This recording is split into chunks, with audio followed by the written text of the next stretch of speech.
Hello, it's me, Ashley. I am here to interrupt your summer breaks. I know we said in our last episode that we're done for the summer and you start getting new episodes in the fall, but we actually have some exciting special episodes and season 2 previews to sprinkle throughout the summer. And to start, we're actually going to do a whole series on a new report that we just did called Guidance for the Use of AI in the K-12 Classroom. All right, this is a completely free report. We're not selling you anything here. It is something created by the K-12 Instruction Subcommittee of the SREB Commission on AI in Education.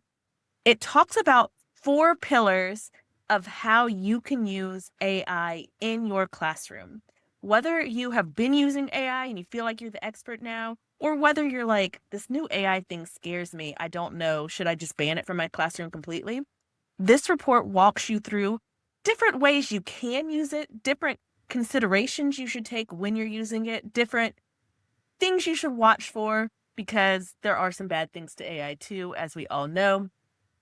And so I'm going to be talking over the next few weeks with Leslie Eaves, who is the SREB representative head of the K-12 instruction subcommittee of that commission. That's a lot of words, I know.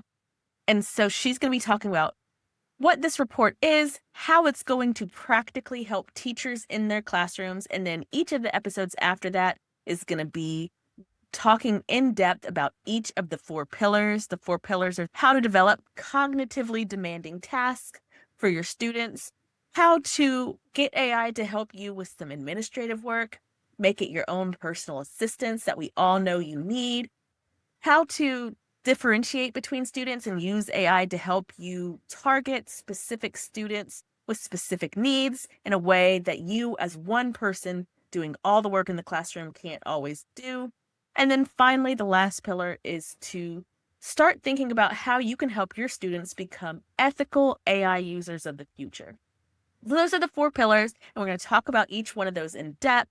But we're going to start with this episode where Leslie's going to walk us through what the report is and some starting points for you and how to get into it and how to start using AI in your classroom. And we're not starting a video version of this podcast, at least not quite yet, but we are going to have video versions of each of these AI episodes. So if you feel like watching instead of listening, you can see Leslie and I talking. And also, we might have some visuals thrown into the video version that aren't in the podcast for obvious reasons. We hope you listen and we hope you learn a lot and we hope you really become fans of AI and be able to find ways to make your life easier by using it in your classroom. So let's get started. Well, hi, Leslie. Thank you so much for meeting with me today. Hi, Ashley. So you are coming here to do the first episode of a 5-episode series. So I am excited to hear everything you're going to tell me over the next several weeks. Yeah. First of all, I know you came and you did an episode with me before, but would you reintroduce yourself since it's been a while since you've been here and done an episode? Yes, I am the program director for project-based learning here at SREB.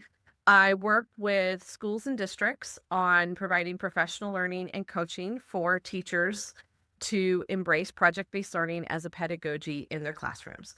I also write the professional learning and I support our coaches in the field to facilitate the professional learning and work through any dilemmas they have. So I coach them as they also coach teachers on project-based learning. All right. And one thing you did not mention, but which is part of why you're here with me today, is you, and I am also, are a member of the SREB Commission on AI in Education. And can you tell me a little bit about that commission and your role on it? Yeah, so the commission was formed by the president of our company, Steve Pruitt, and he saw that, AI is starting to emerge as an emerging technology and it was starting to get into schools or school, you see this like almost like a dichotomy. Schools were either like, yes, jumping on the bandwagon and starting to use it, or schools were putting up pretty hard roadblocks, like, no, absolutely no way. So he did feel that there was a need for having some greater discussions on what AI could be. And really, I would say the K-16, the K-12 and post-secondary worlds. So it's a commission made up by SREB staff, educators, state leaders, policymakers, and business leaders in the 16 southern states that SREB supports. And our goal is to sort of look at and provide guidance for schools, states, district, post-secondary institutions on how to use AI thoughtfully in their environments. We have 4 main subcommittees. You have the policy committee, which looks at both K-12 and post-secondary policy. You have the post-secondary instruction committee, the workforce committee, and the one that I'm on that produced this report, the K-12 instruction subcommittee. All right, so I'm glad you mentioned the report. We're going to be talking about that in depth over the next few weeks. I am on the policy subcommittee. I don't have as much obviously I know a little bit about the K-12 subcommittee, but I don't attend your meetings. I don't do all that. Each of the subcommittees meets together and comes up with their own output of things that are going to be useful for that group. So the post-secondary one is working on a landscape document of what's going on in post-secondary. Policy, the one that I am on, comes up with recommendations that states might want to implement into law. And in K-12 instruction, the first thing that you guys did was create this report. And that is what we're going to talk about. We're going to introduce it today, and then it's based around 4 pillars, and we're going to talk about each of the pillars in depth in the next 4 episodes. Can you tell me a little bit about this report?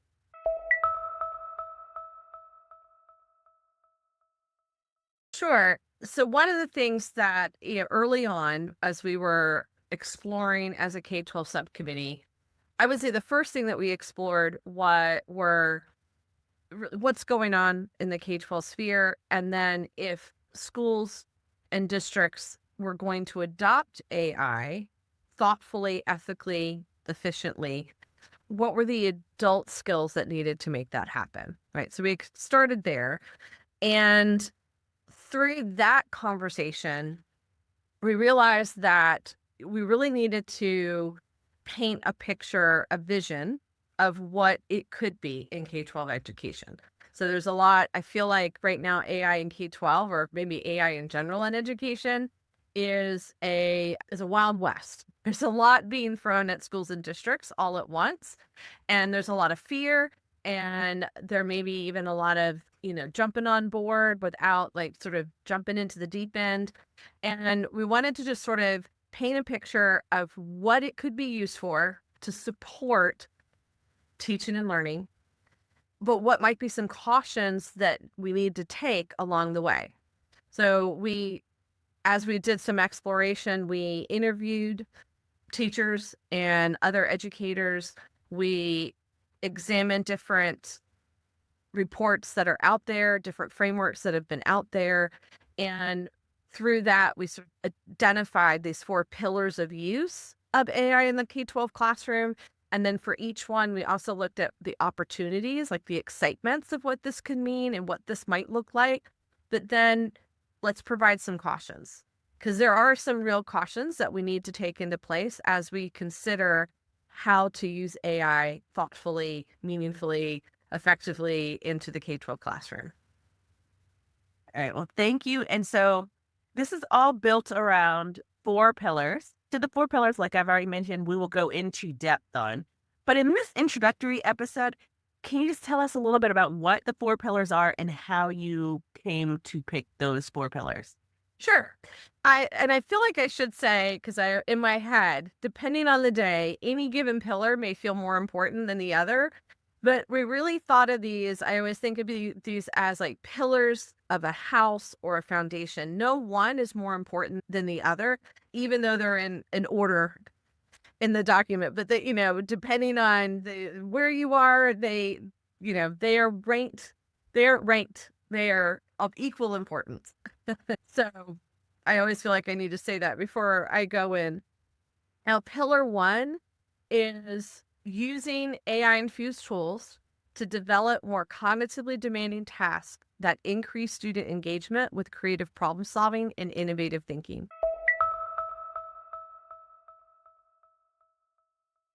It's a mouthful, but these, in a sense, what we're trying to do, what we're encouraging schools to do is to consider what task, what larger, intellectually demanding, deep tasks can students do that really put them into the creativity and problem solving and the innovation mindset, where either AI can't easily be used or AI is used as part of a process, but we don't want students to use AI to get out of learning, right? To not engage into the learning process. So pillar one is about writing classroom task assignments that where creativity and innovative thinking is at the forefront and AI becomes a tool within that process. But I want to say, based off something you just said, that's something that I hear all the time in the AI commission meeting that I think is really important for us to point out right now is that when we talk about AI, we do promote that AI is a tool. It's a tool you can use just like a hammer and building a house. You know, a hammer is not going to build a house on its own. And I wouldn't want to live in a house where a hammer just did all the work itself. But it is one tool that you can use when you're building the house. So AI is a tool used by a human. And that's how we want to promote it. It's not a thing that takes over and rules the world and comes out and gets us. And I would inherit in this process, sort of my heart is that the teacher and the students and the learning is still at the center of the process. It is not meant to replace what a teacher does in the classroom. And a skilled teacher does so much more than provide knowledge instruction. Knowledge instruction is one small component of a classroom experience. The teacher's there to help facilitate students through deep instructional tasks. They are there to support the student thinking, to see how the students might be engaging in a task and help to, hey, you're struggling here. Here's another place here's something that might help you to get them over the hump. And we use a variety of tools in the classroom to support that, right? So you have pedagogical tools like scaffolding, differentiation, graphic organizers, discussion, collaboration, but you also have tech tools in the past that have also been used. So internet searching, Google Classroom, Canva, just to name a few, they've also always been there to help support the learning or to help make learning meaningful to students. So AI should be just one of those, but we want to make sure that it's couched in a larger learning process that really engages kids into exciting, fun, meaningful learning experiences. Well, thank you for that. And so I interrupted you as you were telling what the 4 pillars were because I wanted to point that out since you mentioned the tool part. So how about now will you tell us what the other pillars are? Pillar 2 is using AI to streamline teacher administrative and planning work.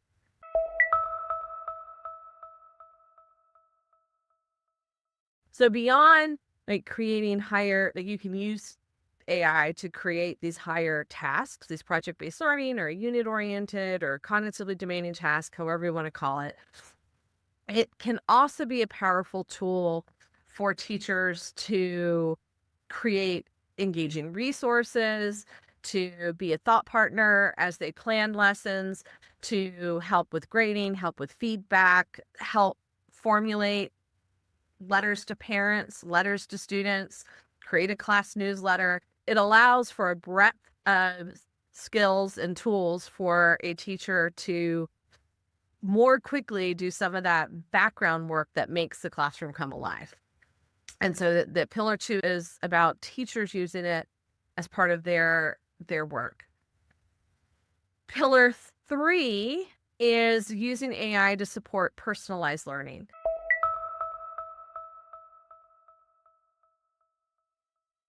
So, sometimes kids need that extra help, and there's one teacher in a classroom for 20, 30, sometimes 40 kids. You can't always get around to everybody. So, you might be able to have an AI tool that will support kids in their learning in between times when they can get one-on-one with the teacher. It can also be used at home to continue the learning at home.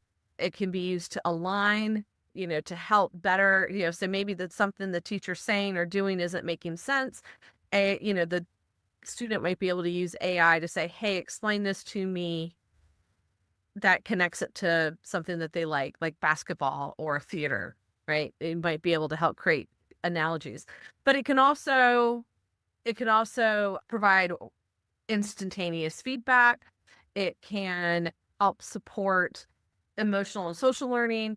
It might even have some adaptive platforms that help in the moment in the learning process. So there's a lot of ways that we can use AI thoughtfully to personalize learning to students. And then pillar 4 is developing students as ethical and proficient AI users.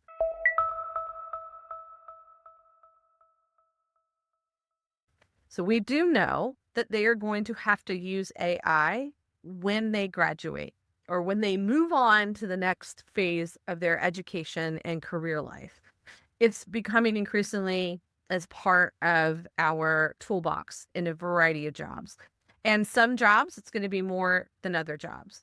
So how do we help students know how to use it, know its limitations, know where it's best to use it, where it's limiting, and even being able to know when something's AI generated, when it's not AI generated, being able to curate, disseminate information so that critical media literacy, beyond just normal media literacy, now we have to add AI as a component to that. All right. And so one thing I want to take a moment right here and point out, because we're talking so much about this report, and I want to make it clear the report we're talking about is a free report. You don't even have to put your contact information in and to get on our marketing list. It is something that will be in the show notes. You can download it. You can use it in your classroom immediately. So as we're talking about this podcast, the series of podcast episodes that we're doing are meant to be a tool to use with the handout itself. So you can follow along, or you can, if you're driving or something and listening to this, you can use it later. So everything we're talking about, though, is we're trying to show you how this tool is useful for you and not trying to sell you on anything. I just want to make that clear. So please look at the report that goes with this. Yeah. Speaking of that, maybe this is a good time for you to talk about the audience for this. Who is this report meant for? A lot of people. So we did try to be broad in the audience. We wanted to provide something for policymakers. So this could be lawmakers, it could be state policymakers, district policymakers, school policymakers, to be able to thoughtfully consider how, what policies are supporting AI use, what policies are limiting AI use, and providing knowledge to write informed policy around AI use in the K-12 classroom. We also wanted schools and districts and states to have a vision for what it could look like and the benefits of it, along with the cautions. I think with any new tool, or any new advancement comes along, there are wonderful benefits, but there are also drawbacks that we need to thoughtfully consider as we start to bring it into our practice. And I also wanted teachers to be able to have something where they can see how it can be useful for them in their teaching practice and how it can support them in their teaching practice.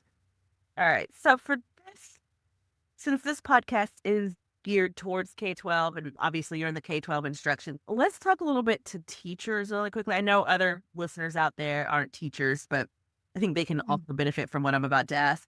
But let's say somebody's out there listening and they're a busy K-12 instructor and they're like, I don't have time to learn anything else. What is your advice for them on why this could actually be useful for them and they can use it in a practical way that's going to make their life easier, not harder? Well, I will say most of the teachers that I have talked with and I work with are really starting with and embracing practice or pillar 2, using AI to support any other like administrative work in their classroom. So it really can, and I've used it when we plan curriculum and even when I'm thinking about professional development. AI is a thought partner and a lesson planner. It really does have some powerful tools there. I've even put in, I need a lesson idea for introducing kids to different types of bridges from a constructivist viewpoint or using a 5E lesson plan model. So it gave me something. It wasn't perfect, but I had some so in 5 minutes, I could be like, oh, I was stuck. And I could be like, oh, yes, no, that's a great idea. So let me do it this way. So it really can be just or I guess let me stop and say this. Sometimes teaching can be a very isolating discipline or career. It's you and your classroom and your ideas, and you don't always have time or the space to thought partner with another teacher. And if you're like me, I was teaching in technology education and as a career tech ed instructor or teacher, and you may be the only one of you in a school. Like there might not be, if I'm an automotive person, there may not be another automotive teacher. I'm it.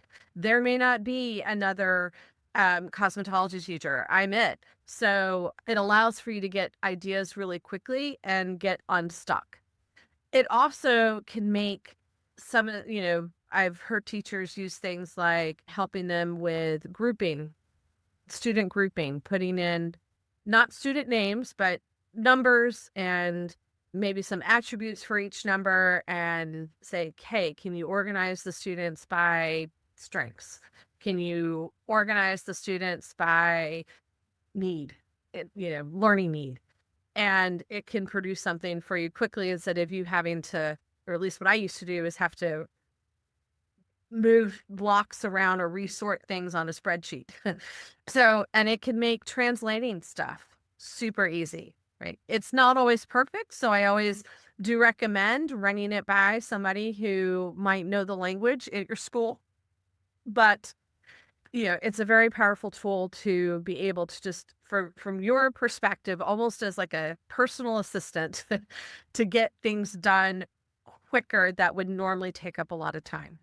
So I had another question, but you kind of answered it with that. And I just want to pull out a little bit of what you just said, which is I was going to ask, okay, a teacher that wants to use this report, where would be a good place for them to start, especially if they don't really know anything about AI yet? But it sounds like even though they're all equally important, that a good place for someone who is maybe just starting the AI journey and doesn't really know what they're doing, maybe start with pillar 2, make life a little easier for yourself, get some of those tasks done, and then use some of that time that you saved with pillar 2 to kind of then go into the other pillars and start expanding on how you can not only save yourself some time, but make things easier and better for your students. Yeah. Yes. And when you were saying that, I was just thinking about it's the how might journey. So first of all, a lot of schools and districts, student access to AI is still pretty tightly blocked or tightly controlled. So students may or may not yet have access to AI tools. So a great place to start is from the teacher perspective, from the adult perspective, because that is where a lot of schools and districts are starting. And it allows you to get in and see what it can do and what it can't do. And it puts you in the mindset of how might. okay, well, it's helped me do this. How might I apply this into my classroom? I'm figuring out that it's doing this. How might I translate that for students? How might I help develop students into that? So in order to get into that how might space of teaching and planning, we first have to be users. We have to get in and get messy. I always used to tell my kids, like, we've got to just dive in and get messy. And I tell that with the teachers that I work with. We can sit here and we can hem and haw, and we can try and let it be perfect. But at the end of the day, if you want to do PBL, you got to get in and get messy and allow yourself to not be perfect at something and to iterate in your practice. And I think AI is the same way. And it's much easier to do that when it's you in your own planning time and supporting your own practice versus when you're in front of students. So, yes. All right. That's great. And so, as I've already mentioned a couple of times, the next 4 weeks, we are going to go into each of these pillars and we're going to talk about what the pillar is, how a teacher can use it, what the benefits are, what they need to know, all those details. But this is just an introduction. So I think it's a good time to kind of wrap up. But before we do that, I do want to end on something practical.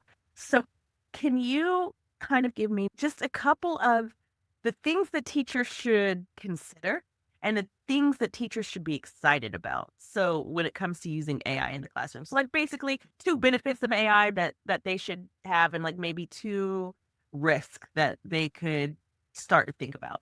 Sure. I really am excited by what AI can do to help teachers plan engaging learning experiences for students, whether that be on a lesson by lesson basis or supporting project-based learning units.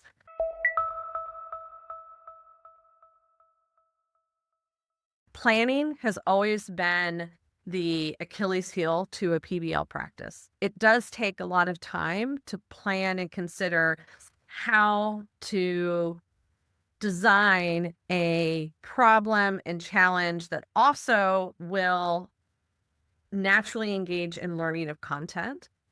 And AI can come up with some really great starting points for PBLs, including chunking it and, bringing in the learning process. So it just creates that planning time so much easier. And then, just some of the things that I'm hearing teachers be able to do in terms of resource creation that, where, if you're not a graphic designer, you don't have to be. You can get in and say, hey, give me a Harry Potter role play for learning how to, I don't know, divide fractions. I'm making that up, but you can do a lot of really cool stuff easier that can really be exciting for students. And I think that is what excites me here.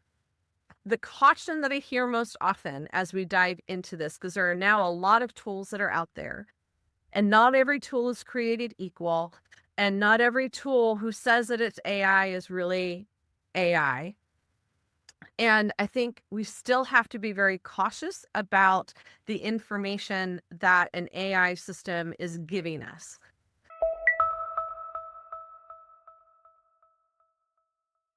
So what I hear a lot is these AI checks on things like Grammarly or other things where you might be able to run a piece of students' writing through and it can check it to see if it's AI. Those are not very accurate right now. And I don't want any student to be accused of cheating or accused of using AI when either they may have used it as a starting point, but it still is indicative of their thoughts and feelings. Like they put in a bulleted list and then it gave them sentences.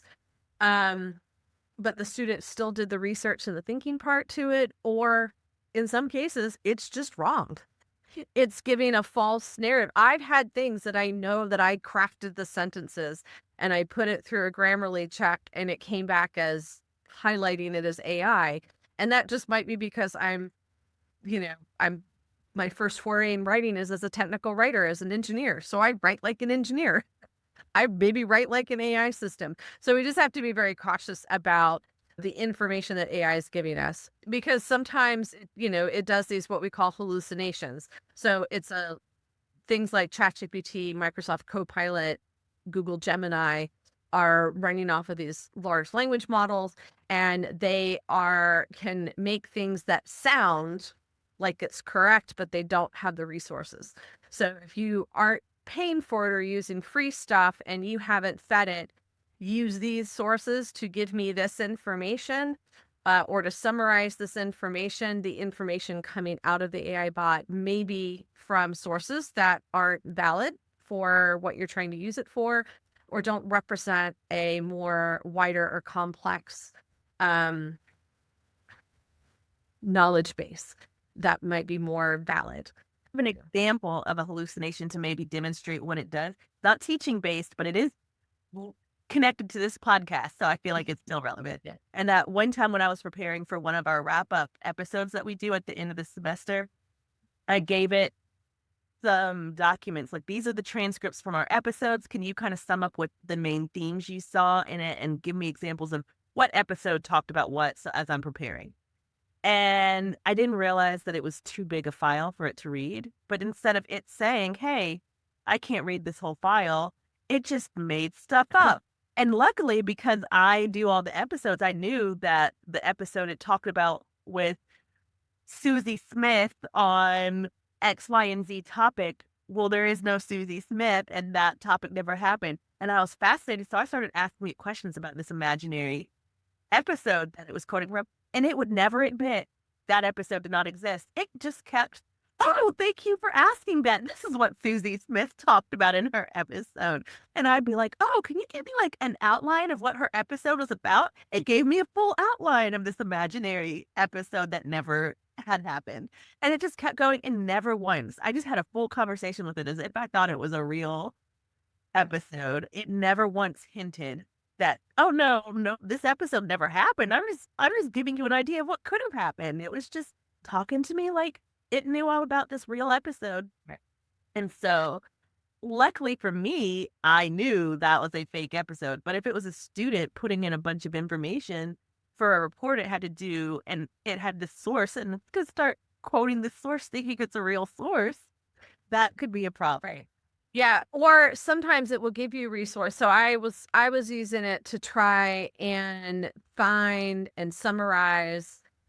I was trying to make a connection for how or track what are the collaboration skills that start in kindergarten to support students' collaboration growth through middle school. I was working with a K-8 school, and I wanted to provide the teachers, we're working on collaboration, and I wanted to provide the teachers, the K2 teachers, a starting point, and the 3-5 teachers, right, another starting point, and then the 6-8 teachers, something. So how do we support student collaboration across this wide range of skills? There's a lot of articles and research to support upper elementary and middle school, but there's not a lot to support K2. And what does collaboration or cooperation look like in K2? And when I was using AI to do that, and I'm just using a free version, I think it was Microsoft Copilot, it gave me some things that sounded correct because it's what I probably would say. But when I asked for the references were more blogs or articles. They weren't journal articles that it was referencing. And so I couldn't really use the information, and it wasn't helpful in order to get me to answer that question about collaboration in K2. I think the answer is there's not a lot of research there. More needs to be done, but I had to basically go off of AI and just continue to do some more Google searching to get deeper and deeper into a resource that I could use for my K2 teachers to think about how do they support collaboration in early grades that carry kids to the next phase of their career. So yeah, and it was one of those, was like, oh, wanted this to be easy. But it was not. I mean, at least it did show me, because it kept referencing like 3 articles. And when I went and read those articles, I'm like, that's not what these articles say. So it was a learning experience that just because it's coming out, just because it sounds professional, just because it sounds right, doesn't mean it's taking into account a breadth of knowledge. And, I still think that's why it is so super important to still engage kids in the learning process, because they have got to become little content experts. So we're almost having to train kids' brains to be able to say, does that make sense? Is what the computer is giving me make sense? And so there's a lot that may need to happen offline in order for students to be able to thoughtfully work in an online world, whether it be still through Google searching and online searching, or looking at, online articles and media, to using AI as a part of that process. And it's going to be super important what we do offline to support kids' work online. All right. Well, we went over one excitement and one caution instead of two, but they were really good ones. So I think that we can end on those. We do want to kind of wrap this episode up. And then next week, we're going to be back and you're going to talk about pillar 1, which is the cognitively demanding. So I look forward to talking to you next week. Yeah, thank you. Bye, everyone.